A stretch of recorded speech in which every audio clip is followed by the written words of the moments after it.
আমি মুরাদনগরে এক মাহফিলে গেছি, সেই মাহফিলে যায় এক লোক আসছে দেখা করতে, এরা আমাকে আইসা বলে হুজুর আমরা দুইজন মিলে একজন।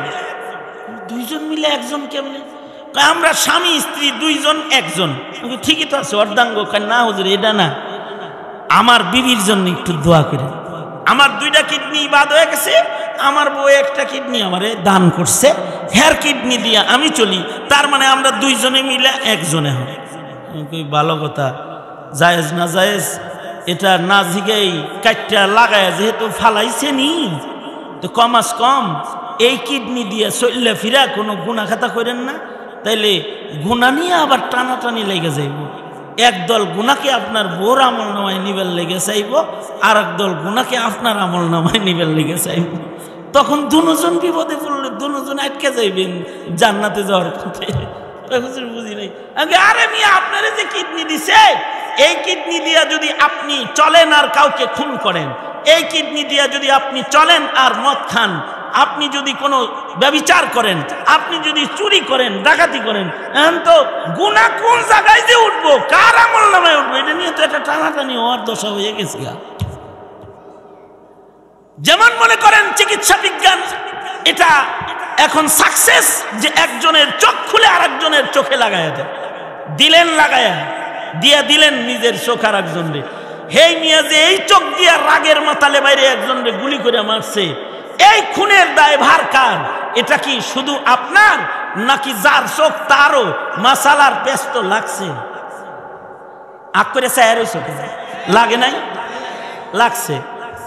মুফতি আজম শফি রহমতুল্লাহ আলাইহি আরো আশ্চর্য কথা বলেছেন, কয় এখন এটা তো রানিং পজিশন, কিন্তু আরো 300 বছর পরে, আরো 200 বছর পরে, আরো 500 বছর পরে আধুনিক বিজ্ঞান ওই জায়গায়ও চলে যাবে যে একজনের নুনু কাইটা আর একজনের নুনুর জায়গায় সেট করে দিবে। মনে করো যে এই বিজ্ঞান 2 গাছরে এক বানাইতে পারে, যে 2 গাছকে এক গাছ বানায়, এক ডালে জাম্বুরা আর এক ডালে লেবু। যেই বিজ্ঞান কলা গাছের কলাকে ঘরের ভিতরে বারান্দায় ঝুলায় রাখতে পারে, যেই বিজ্ঞান এটা করতে পারে, সেই বিজ্ঞান তো তোমার একজনকে সেট করে দিতে পারে। এখন প্রশ্ন হলো, দারিদ্রতার কারণেও কি তোমার ওই অঙ্গটা তুমি বেচতে পারবা কি পারবা না? অথবা মনে করো যে তুমি বেচে ফালাইলাই, তোমার এক বুড়া চাচা কুটিপতি কি না তোমারে সফন সফা করে ছেড়ে দিছে, আর চাচা মিয়া বুড়া বয়সে একটা ভালো যৌবনের মালিক হয়ে গেছে, আর তার এই যৌবন শক্তি দিয়া একটা বাচ্চাও এসে গেছে। আমার ফতোয়া না, আমার কথা না, মুফতি আজম শফি রহমতুল্লাহ আলাইহির কথা। উনি বলেন এবার যদি বাচ্চা একটা হয়েই যায়, এখন প্রশ্ন হলো এই বাচ্চা আব্বা বলে কাকে ডাক দিবে? নুনুওয়ালাকে দিবে নাকি যার শক্তি ব্যবহার হয়েছে তাকে দিবে? কাকে দিবে? মাসালা তো খারাপ। এটা কি হালাল জাদা নাকি হারাম জাদা? মাসালা তো দাঁড়িয়ে আছে। পৃথিবীর সব জাগতিক শিক্ষা একত্রিত করে একটা মাসআলার আবিষ্কার তোমরা করতে পারবা না, সমাধান আবিষ্কার করতে পারবা না।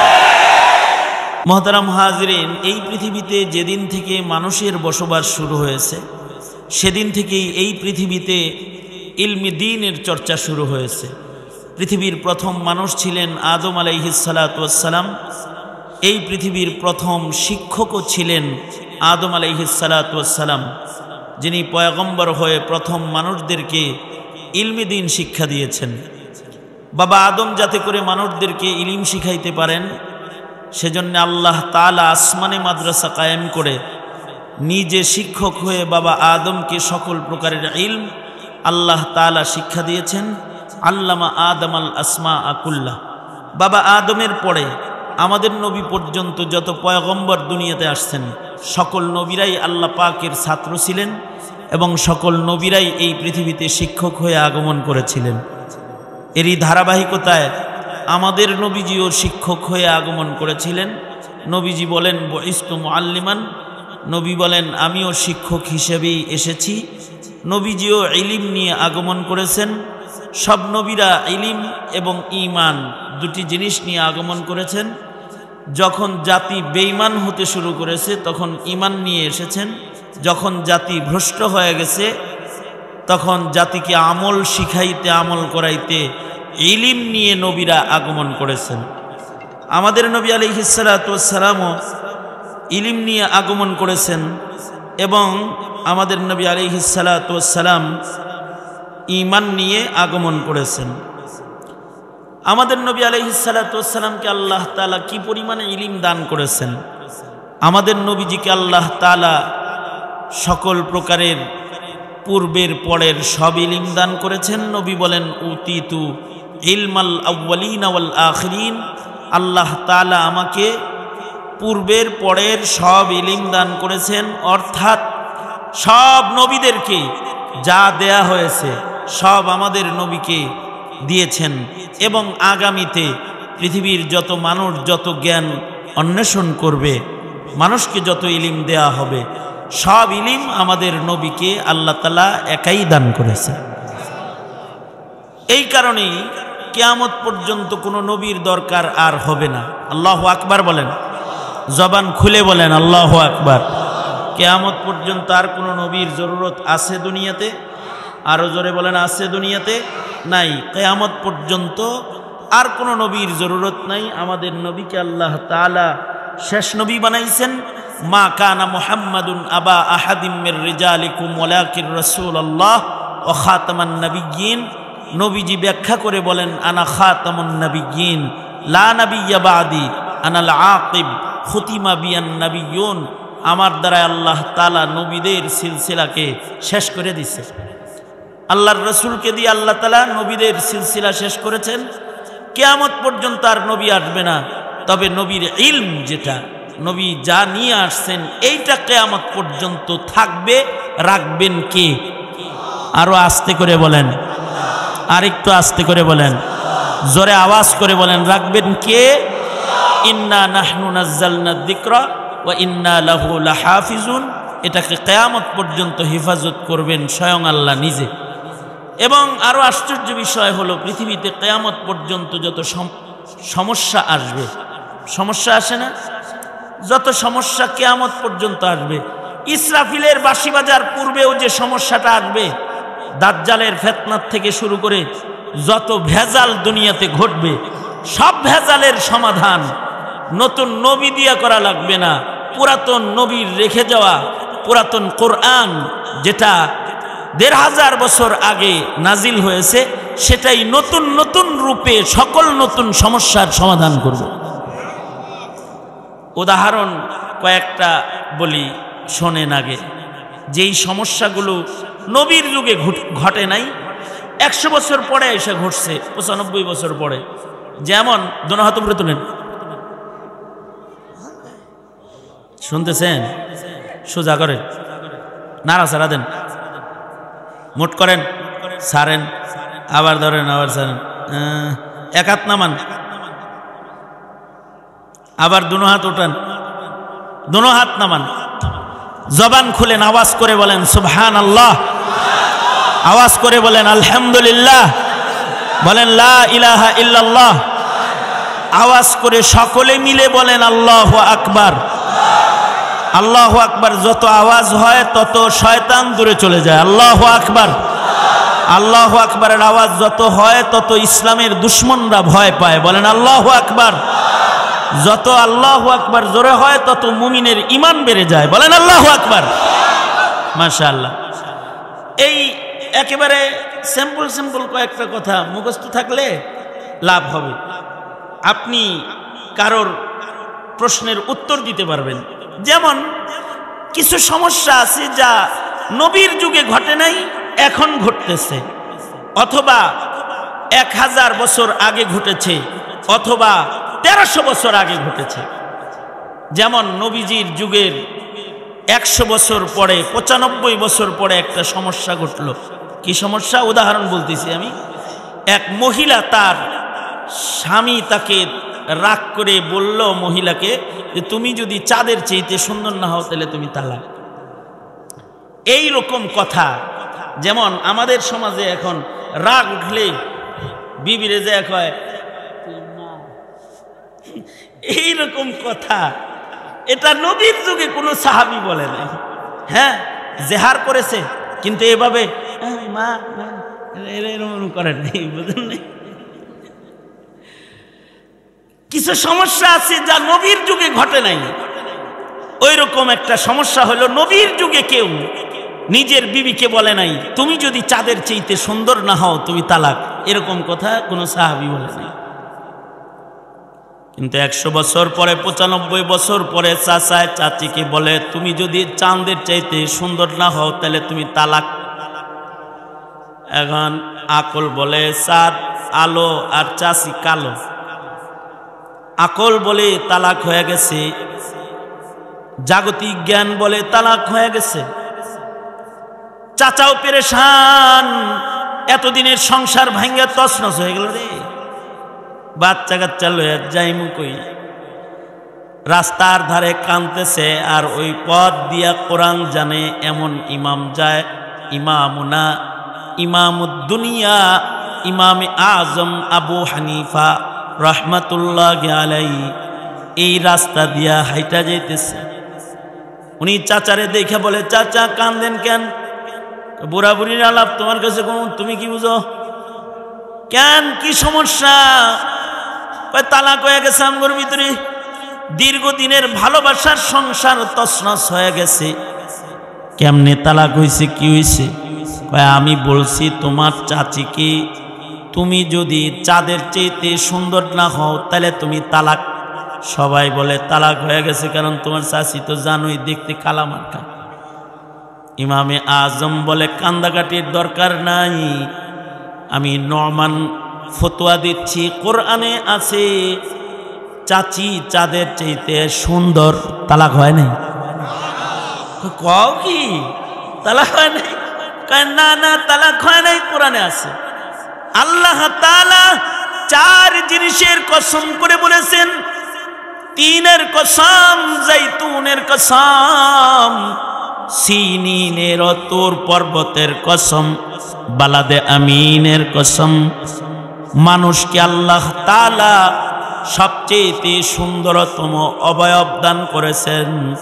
লাকাদ খালাকনাল ইনসানা ফি আহসানি তাকওয়িম। আল্লাহ বলতেছে চাচি চাঁদের চাইতে সুন্দর। শুধু চাচি না, পৃথিবীর যত মানুষ আছে সব মানুষ চাঁদের চাইতে সুন্দর। আল্লাহু আকবার, জোরে করে বলেন।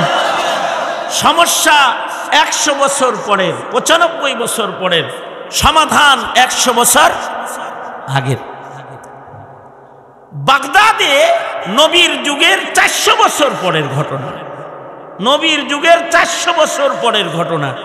বাগদাদে এক মহিলা মরা মানুষকে গোসল দিত। এলাকায় একটা মহিলা মারা গেল, মাইয়েতের লোকজন এসে বেরিয়ে ধরলো, ধৈরা বলে চলেন আপনি আমগর মাইয়েতে গোসল দিয়ে দিবেন।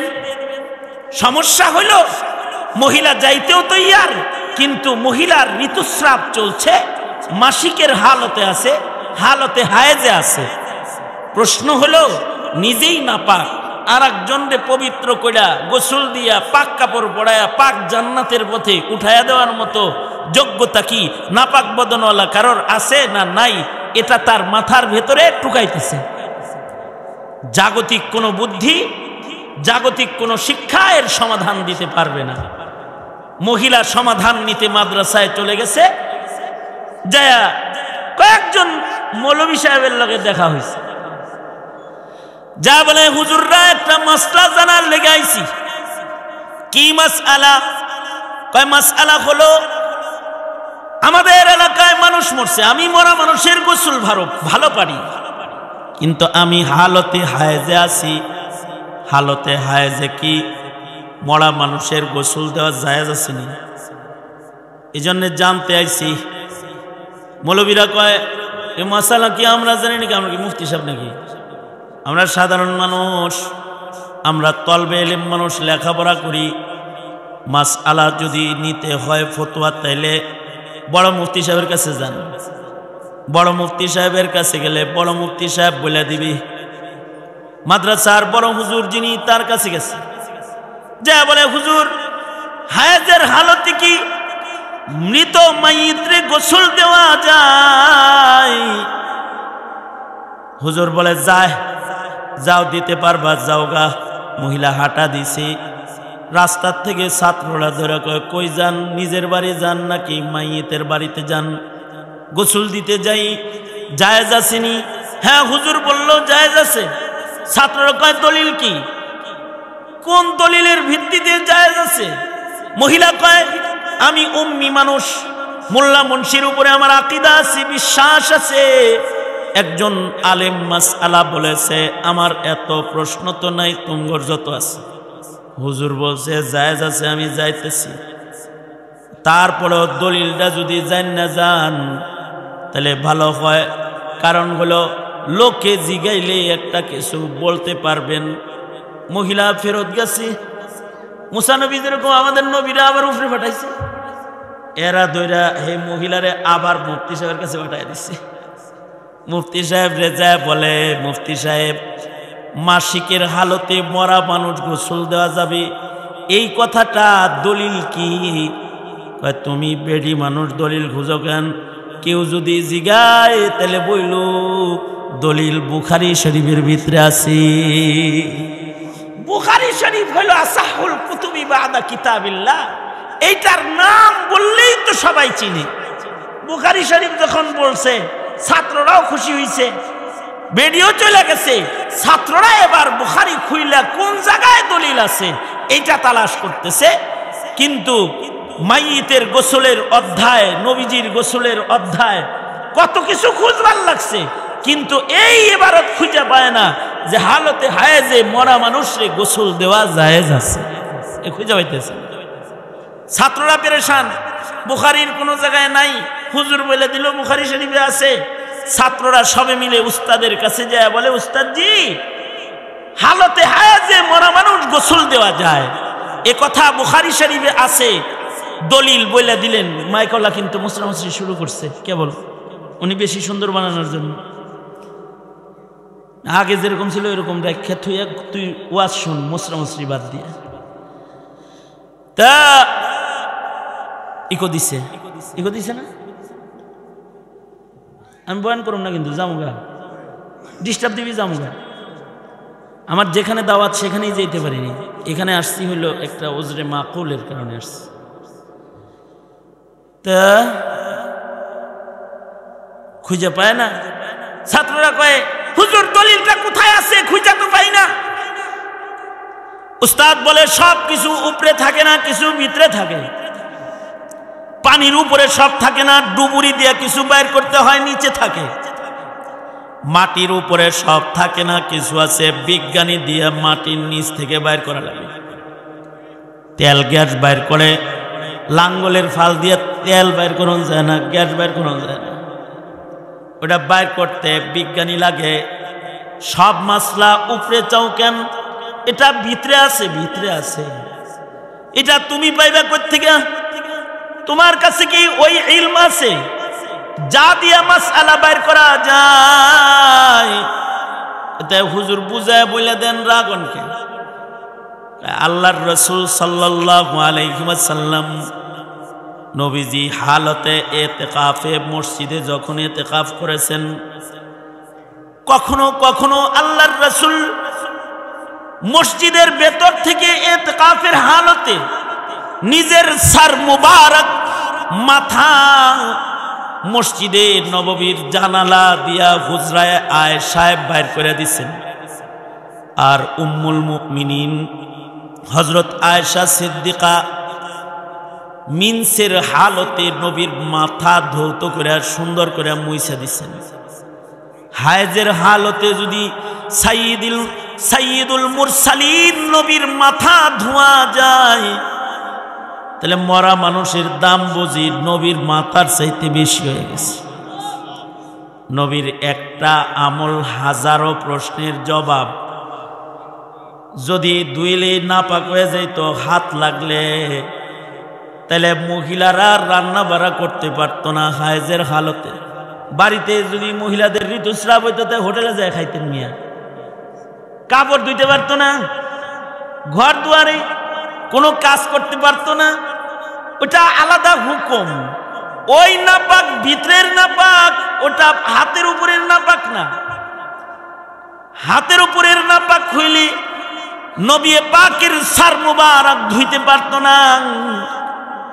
হায়েজের হালতে রান্না করে আল্লাহর রাসূলকে ভাত খাওয়ায় দিতে পারতো না। নবীর আমল প্রমাণ করে হায়েজ হলে হায়েজের হালতেও মৃত মানুষের গোসলের আমলে অংশগ্রহণ করতে পারে। সমস্যা ঘটেছে 400 বছর পরে, সমাধান হলো 400 বছর আগের নবীর সুন্নত আমল। নবীর হাদিস সমাধান দিয়ে দিয়েছে। মুফতি আজম শফি রহমতুল্লাহ আলাইহি, জাস্টিস তকি উসমানীর বাবা মুফতি আজম শফি বলেছেন, নতুন নতুন কিছু সমস্যা আসছে, এই সমস্যার সমাধানও কোরআন দিচ্ছে, দিবে। জায়েজ না জায়েজ কোরআন বলছে, বলবে।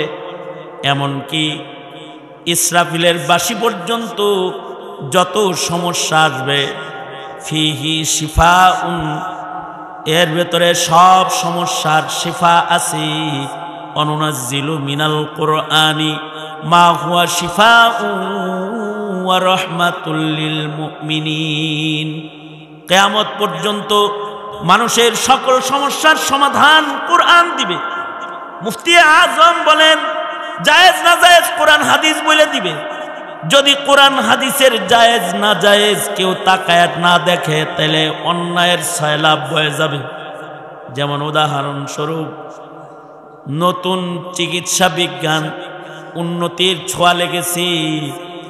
একজনার কিডনি, একজনার চোখ আর একজনার চোখের জায়গায় আর একজনার কিডনির জায়গায় স্থাপন করতে বিজ্ঞান সার্থক হয়ে গেছে, সামর্থ্য তাদের এসে গেছে।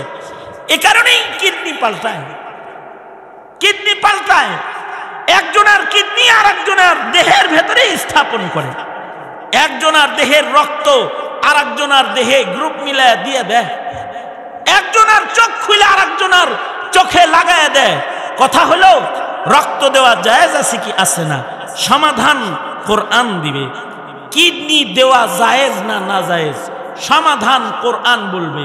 চক্ষুদান জায়েজ না না জায়েজ, বিজ্ঞান বলতে পারবে না, কোরআন বলবে, সুন্নত বলবে। আমি মুরাদনগরে এক মাহফিলে গেছি। সেই মাহফিলে যায় এক লোক আসছে দেখা করতে। এরা আমাকে আইসা বলে, হুজুর আমরা দুইজন মিলে একজন। দুইজন মিলে একজন কেমনে? আমরা স্বামী স্ত্রী দুইজন একজন। ঠিকই তো আছে, অর্ধাঙ্গ। না হুজুর এটা না, আমার বিবির জন্য একটু দোয়া করে। আমার 2টা কিডনি বাদ হয়ে গেছে, আমার বউ একটা কিডনি আমারে দান করছে, হেয়ার কিডনি দিয়া আমি চলি। তার মানে আমরা দুইজনে মিলে একজনে হয়। ভালো কথা। জায়েজ না জায়েজ এটা না জিগাই কাটটা লাগায় যেহেতু ফালাইছে নি, তো কমাস কম এই কিডনি দিয়ে চললে ফিরা কোনো গুণা খাতা করেন না, তাইলে গুণা নিয়ে আবার টানাটানি লেগে যাইব। একদল গুণাকে আপনার বোর আমল নামায় নিবেল লেগে চাইব, আর একদল গুণাকে আপনার আমল নামায় নিবেল লেগে চাইব। তখন দুজন বিপদে পড়লে দুজন আটকে যাইবেন জান্নাতে যাওয়ার পথে। বুঝি নাই। আরে মিয়া, আপনারে যে কিডনি দিছে, এই কিডনি দিয়া যদি আপনি চলেন আর কাউকে খুন করেন, এই কিডনি দিয়া যদি আপনি চলেন আর মদ খান, আপনি যদি কোনো ব্যভিচার করেন, আপনি যদি চুরি করেন, ডাকাতি করেন, এখন তো গুনাহ কোন জায়গায় যে উঠবো, কার আমল নামায় উঠবো, এটা নিয়ে তো একটা টানাটানি হওয়ার দশা হয়ে গেছে। যেমন মনে করেন চিকিৎসা বিজ্ঞান, এটা এখন সাকসেস যে একজনের চোখ খুলে আর একজনের চোখে লাগায় দেয়। দিলেন লাগায়া দিয়া দিলেন নিজের চোখ আর একজনরে। হেই মিয়া যে এই চোখ দিয়া রাগের মাতালে বাইরে একজনরে গুলি করে মারছে, এই খুনের দায় ভার কার? এটা কি শুধু আপনার, নাকি যার চোখ তারও মাসালার পেস্ত লাগছে? আগ করে চায়ের ওই চোখে লাগে নাই, লাগছে। মুফতি আজম শফি রহমতুল্লাহ আলাইহি আরো আশ্চর্য কথা বলেছেন। কয় এখন এটা তো রানিং পজিশন, কিন্তু আরো 300 বছর পরে, আরো 200 বছর পরে, আরো 500 বছর পরে আধুনিক বিজ্ঞান ওই জায়গায়ও চলে যাবে যে একজনের নুনু কাইটা আর একজনের নুনুর জায়গায় সেট করে দিবে। মনে করো যেই বিজ্ঞান দুই গাছরে এক বানাইতে পারে, যে দুই গাছকে এক গাছ বানায়, এক ডালে জাম্বুরা আর এক ডালে লেবু। যেই বিজ্ঞান কলা গাছের কলাকে ঘরের ভিতরে বারান্দায় ঝুলায় রাখতে পারে, যেই বিজ্ঞান এটা করতে পারে, সেই বিজ্ঞান তো তোমার একজনকে সেট করে দিতে পারে। এখন প্রশ্ন হলো, দারিদ্রতার কারণেও কি তোমার ওই অঙ্গটা তুমি বেচতে পারবা কি পারবা না? অথবা মনে করো যে তুমি বেচে ফেলাইলাই, তোমার এক বুড়া চাচা কুটিপতি কি না তোমারে সফন সফা করে ছেড়ে দিছে, আর চাচা মিয়া বুড়া বয়সে একটা ভালো যৌবনের মালিক হয়ে গেছে, আর তার এই যৌবন শক্তি দিয়া একটা বাচ্চাও এসে গেছে। আমার ফতোয়া না, আমার কথা না, মুফতি আজম শফি রহমাতুল্লাহের কথা। উনি বলেন এবার যদি বাচ্চা একটা হয়েই যায়, এখন প্রশ্ন হলো এই বাচ্চা আব্বা বলে কাকে ডাক দিবে? নুনুওয়ালাকে দিবে নাকি যার শক্তি ব্যবহার হয়েছে তাকে দিবে? কাকে দিবে? মাসালা তো খারাপ। এটা কি হালাল জাদা নাকি হারাম জাদা? মাসালা তো দাঁড়িয়ে আছে। পৃথিবীর সব জাগতিক শিক্ষা একত্রিত করে একটা মাসআলার আবিষ্কার তোমরা করতে পারবা না, সমাধান আবিষ্কার করতে পারবা না। দুনিয়ার থেকে ইলম উঠায়া দিবা, মাদ্রাসা বন্ধ করে দিবা, আলেম প্রজনন বন্ধ করবা, জঙ্গি প্রজননের তুকমা লাগায়া কয়দিন পরে একজনের নুনু আর একজনের লয়া ঘুরবা, একজনের কিডনি আর একজনের লয়া জায়েজ ফতোয়ায় ঘুরবা, সমাধান দেওয়ার কেউ থাকবে না। আজকে তোমাকে পাহারা দিতে তোমার পকেটে চেন লাগাইতে হয়, কালকে চোখে চেন লাগায় ঘুমায় থাকা লাগবে, কাটটা লয়ে যায় আর এক জায়গায় সেট করে দিবে। তখন সমাধান তোমাকে কে দিবে? সঙ্গত কারণেই কিয়ামত পর্যন্ত ইলমে দ্বীনের জরুরত বুঝা থাকলে বলেন আছে না নাই? জোরে আওয়াজ করে বলেন আছে না নাই?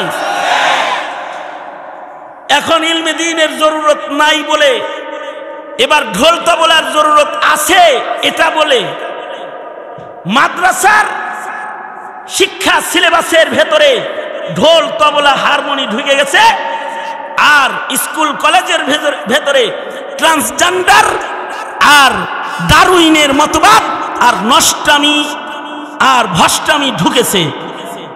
দিন, মাসাইল, ঈমান, হালাল, হারাম সব বিদায় গ্রহণ করতেছে। প্রশ্নের উত্তর দিতে পারবা না। তুমি 50 বছর 100 বছর পরে জায়েজ না জায়েজ কোন মামুর কাছ থেকে জিজ্ঞাসা করবা? কার কাছে জিজ্ঞাসা করবা? তোমার যদি জায়েজ আর না জায়েজের হল নিয়ে ঈমানের পথে চলতে হয়, তাহলে তোমার লাগবে কোরআন, লাগবে নবীর হাদিস। এই কারণেই আল্লাহর রাসূল বলেন, قال رسول الله صلى الله عليه وسلم تركت فيكم امرين لن تضلوا ما تمسكتم بهما كتاب الله وسنة رسوله। আল্লাহর রাসূল বলেন আমি চলে গেলাম, কিন্তু তোমাদের কোরআন দিয়ে গেলাম, তোমাদের হাদিস দিয়ে গেলাম। এই দুইটার সমন্বয়ে তোমরা তোমাদের জিন্দেগি চালাইবা। জায়েজ না জায়েজ, হালাল হারাম, জান্নাতের পথ দোজখের পথ দীক্ষা বুঝা চলবা। যেখানে নিজে বুঝো না সেখানে ইলম সম্পর্ক যে বুঝে তাকে জিগাইবা, তাকে বলবা আমার রবের ঠিকানা আমায় বলে দাও। ওকুলির রহমান ফাসআল বিহি খাবীরা ফাসআলু আহলাদ যিকরি ইন কুনতুম লা তা'লামুনা বিল বায়িনাতি ওয়াজ জুবুর। তোমার যদি জানা না থাকে আদার ব্যাপারী জাহাজের খবর লইতে যাও না। 3 দিন বিদেশ করা 3 হাদিস পকেটে লইয়া মাসআলার সমাধান তুমি দিতে যাও না যে 8 রাকাত না 20 রাকাত। সমাধান যদি দিতে হয়, যার গভীর জ্ঞান আছে, ইলমের গভীর তলদেশে যাওয়ার যোগ্যতা যার আছে, এমন একজন ফকিহের মাসআলাকে নিজের আমলের তোষা বানায় যদি চলো, তাহলে আমলে জিন্দিগিতে সঠিক মুমিন হইয়া আল্লাহর জান্নাতের পথে চইলা সহজে আল্লাহর জান্নাতে পৌঁছে যেতে পারবে। এই রাস্তা আমাদেরকে মুহাম্মাদুর রাসূলুল্লাহ সাল্লাল্লাহু আলাইহি ওয়াসাল্লাম এই রাস্তা দেখা গেছেন। আফসোসের বিষয় হলো আমাদের সন্তানরা, তোমরা যারা নতুন প্রজন্মের যুব সমাজ আছো, তোমরাও এগুলো বুঝো না, এগুলো তোমরা বুঝো না বিধায়ী তোমরা ইলমের কদরদানি করা জানো না, তোমরা আলেমের কদরদানি অতটা জানো না, নেতার কদরদানি যতটা জানো, ইলমের কদর অতটা জানো না যতটা তুমি বিজ্ঞানের কদর জানো। জাগতিক জ্ঞানের কদর যতটা বুঝো, তুমি অতটা কোরআন আর হাদিসের কদর বুঝো না। এই যে অবুঝ হালাত যেটা জাতির ভেতরে সেটআপ পাইতেছে, এইটাই যদি জারি থাকে, তাহলে সামনের জীবনে হিল্লাত আর হরমত বলে দেওয়ার মতো কোনো মানুষ খুঁজে পাবে না জমিনটায়। এখন তো নারী মনে করে পুরুষ, পরে দেখবা নারী কাইটটা পুরুষ হয়ে ঘুরতেছে আর মহিলা কাইটটা পুরুষ সাইজে ঘোরাফেরা করতেছে। ওই জায়গায় চলে গেছে মেডিকেলের কাছে গিয়ে। কারণ যেই বিজ্ঞান মহিলার রেহেমকে টান দিয়া গবেষণা করে টিউবে উঠায় দিতে পারে, সেই বিজ্ঞান তোমার কাছে আরো অনেক রদবদল এনে দিতে পারে। তুমি কি সব রদবদলকে মেনে নিয়ে রবের হুকুমকে বৃদ্ধাঙ্গুলি দেখাবে, তারপরে তুমি জান্নাত পাবে, এটাই তোমার কল্পনা? তাহলে তুমি ভুলের উপরে আছো, তাহলে তুমি ভুলের উপরে আছো। সুতরাং প্রত্যেকটা মুমিন মুসলমানের জন্য ইলমে দ্বীন যেটা, এটা সংরক্ষণ করা ফরজ। আর পর্যাপ্ত পরিমাণ না হইলেও একটা পরিমাণ ইলম শিক্ষা গ্রহণ করা সবার জন্য ফরজ। সবার মুফতি সাহেব হওয়া ফরজ না, সবার মুহাদ্দিস শেখুল হাদিস হওয়া ফরজ না, সবাই বড় হুজুর সিরাজুল ইসলাম রহমতুল্লাহ আলাইহি হওয়া ফরজ না। তবে অবশ্যই সিরাজুল ইসলাম রহমতুল্লাহ আলাইহির মতো যোগ্য মানুষ অথবা ওনার পথের পথিক সন্তান যারা আছে, তাদের মতন যারা আছে, তাদের কাছে গিয়ে তোমার মাসআলা জিজ্ঞাসা করে তুমি কদম কদম চলবে, এটাই তোমার জন্য ফরজ। একটা বিষয় শোনেন, দ্বীনি গবেষণা ধীরে ধীরে কেন কমতেছে, দিন জানার মানসিকতা কেন কমতেছে, আলেমের সোহবত কেন কমতেছে, আর প্যাসপুস কেন বাড়তেছে, এটার একটা গল্প, এটার গল্প না, এটার একটা তথ্য আমি বলতেছি। একটা সমাজ ছিল যখন 7 গ্রামের মোল্লা ছিল একজন। কয় গ্রামের? 7 গ্রামে ছিল এক মোল্লা। এক মোল্লায় ফতোয়া দিছে, সবাই শুনছে। আর এখন এমন একটা ডিজিটাল সমাজ যে আমি এখানে বসে কিছু বলে গেলাম না, রাতের বেলায় আল্লামা গুগল দামাত বারকাতুহুম তোমাদেরকে নতুন নতুন অনেক কিছু উপহার দিবে, যা আমার এই যে চাষ যা করে গেলাম, এই চাষাবাদের ভেতরে পানি ঢালার জন্য ওই পশ্চিমার দালালেরা ভুল ভ্রান্তি সহ এক দীপু, যার ভেতরে ওয়াজও আছে, জেনা ব্যভিচারের ছবিও আছে, সিনেমাও আছে, হাদিসও আছে, এটা তোমার সামনে দিয়ে দিছে। তোমার তো আর শক্তি নাই কোনটা ভুল মাসআলা আর কোনটা সঠিক মাসআলা, এটার ব্যবধান বের করার যোগ্যতা তো আর তোমার নাই।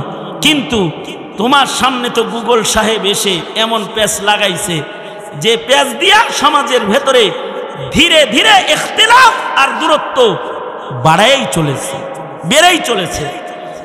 আর উলামায়ে কেরামও বসে আছে ঠিক, কিন্তু তোমরা উলামায়ে কেরামের কাছে মাসালা জিগাইতে যাও না, যাও হলো ইন্টারনেট সাহেবের কাছে জিগাইতে। আগের জামানায় একটা সন্তানের নাম রাখার জন্য একজন আলেমের কাছে যাইতো, যা বলতো হুজুর আপনার মুখ দিয়ে একটা নাম বলে দেন, ছেলে হইছে নাম রাখুন। আর এখন উনি নাম তালাশ করার জন্য গুগল সাহেবকে টিপ দিয়ে বলে কিছু ছেলে নাম বের করে দেন, নাম রাখবো। এই যে মানুষের জানার যে ভুল জানার যে ভুল জায়গা, যেখানে সত্য মিথ্যার সংমিশ্রণ আছে, যেখানে দুর্বল সহির সংমিশ্রণ আছে, সেখান থেকে যখন সমাধান নেওয়া শুরু করেছে আর রিজালুল্লাহকে যখন বাদ দিয়ে দিয়েছে, তখন জাতির অধপতন খুব বেশি ঘনিয়ে এসেছে। ঠিক কিনা জোরে আওয়াজ করে বলেন। জাতি এখন উলামাদের কাছে যায় না, এ কারণেই আলেমের কদরও বুঝে না, এ কারণেই চোর ডাকাতরা ঘুরে বেড়ায় আর আলেমরা জেলখানায় হাত করি পড়ে চলে যায়। যারা সমাধান দিবে জাতির, তারা জেলখানায় বন্দি জীবন কাটায়। কারণ পশ্চিমারা এদের গায়ে বিভিন্ন তকমা লাগিয়ে তাদের জেলখানায় রাখতে চায়। কেন? তোমরা যেন সঠিক পথের সন্ধান পেতে না পারো, আর তোমাদেরকে যেন কাদিয়ানি মতবাদ গিলানো যায়, নাস্তিকের মতবাদ যেন গিলানো যায়, তোমাদের ভেতরে যেন আহলে কোরআন গিলানো যায়, আহলে হাদিস গিলানো যায়, এগুলা মেহনত করা হয়। এজন্য হুঁশিয়ার, উলামায়ে কেরামের কদর করো, ইলমে দ্বীনের কদর করো। ন্যূনতম কিছু ইলমও যদি তুমি শিক্ষা লাভ করতে পারো তাবলীগের ছোঁয়ায় অথবা কোনো আহলে দিলের সোহবতে যায়, তাহলে অল্প ইলমও তোমাকে এমন বানাবে যে লজ্জাতে ইবাদতের নিয়ামত তোমার হাসিল হয়ে যাবে। দূরপাল্লার গাড়িতে যাইতেছি, পাশে একজন বসা, দেখে মনে হয় শাইখুল হাদিস। জিগাইলাম কোন মাদ্রাসার খাদেম আপনি? কয় 3 চিল্লার সাথী। আমি কই তা কথা কন না কেন? কয় আপনি উস্তাদ জি আপনার ওয়াজ শুনি, বক্ত আপনার ডরে কথা কইতাছি না। আমি কই আমিও তো আমনের লগে ডরে কথা কইতেছি না, মনে হয় বড় কোনো শাইখুল হাদিস আপনি? কয় না না উস্তাদ জি, আমি 3 চিল্লার সাথী মাত্র, কিন্তু 3 চিল্লার রং তো আপনাকে শাইখুল হাদিসের কালার দিয়ে দিছে। এ কথা বলতেই লোকটা চোখের পানি ফেলে বলে, উস্তাদ জি কতই না মজার হতো যে ভুলটা আপনি করছেন, এই ভুলটা যদি ময়দানে মাহশারে ফেরেশতারাও একটু আমার ব্যাপারে করত, আর ডান কাতার আর বাম কাতার নির্ধারণের সময় যদি আমাকে টান দিয়ে তারা আলেমদের কাতারে দাঁড় করায় দিত, তাহলে তো নকল করার কারণে, আলেমদের সাজ ধরার কারণেও আমি জান্নাতের মেহমান হওয়া আমার জন্য সহজ হয়ে যেত। লোকটা কাঁদতেছে, আমি তার চোখের পানি মুছে দিয়ে বললাম, ভয় নাই, রাসূল বলেছেন মান তাশাব্বাহা বিকওমিন ফাহুয়া মিনহুম। রাসূল বলেছেন আল মারউ মা মান আহাব্বা। যাদের মোহাব্বত যাদের সাথে প্রমাণিত হয়ে যাবে, যাদের রং যাদের সাথে মিলে যাবে, ময়দানে মাহশারে মহান আল্লাহ তাদেরকে টেনে টেনে তাদের দলে দাঁড় করায় হিসাব তাদের আসান করে দিবে। সুতরাং আলেম ওলামার সাথে চলবো, থাকবো ইনশাআল্লাহ। বলেন জোরে আওয়াজ করে বলেন ইনশাআল্লাহ, জোরে করে বলেন। তাহলে বলেন আলেম ওলামা যেখানে, আলেম ওলামা যেখানে, আলেম নাই যেখানে, আমরা নাই সেখানে। মনে থাকবে তো ইনশাআল্লাহ? কার কার মনে থাকবে হাত তোলেন দে। আলেম ওলামারা যদি ডাক দেয় খাতমে নবুয়তের জন্য, দ্বীনের জন্য, কোরআনের জন্য, ইসলামের জন্য জীবন দিতে প্রস্তুত থাকবেন ইনশাআল্লাহ। বলেন নবীর ইজ্জত রক্ষায় যদি কুরবানি দিতে হয়, দিতে প্রস্তুত থাকবেন ইনশাআল্লাহ। বলেন আল্লাহ কবুল করেন।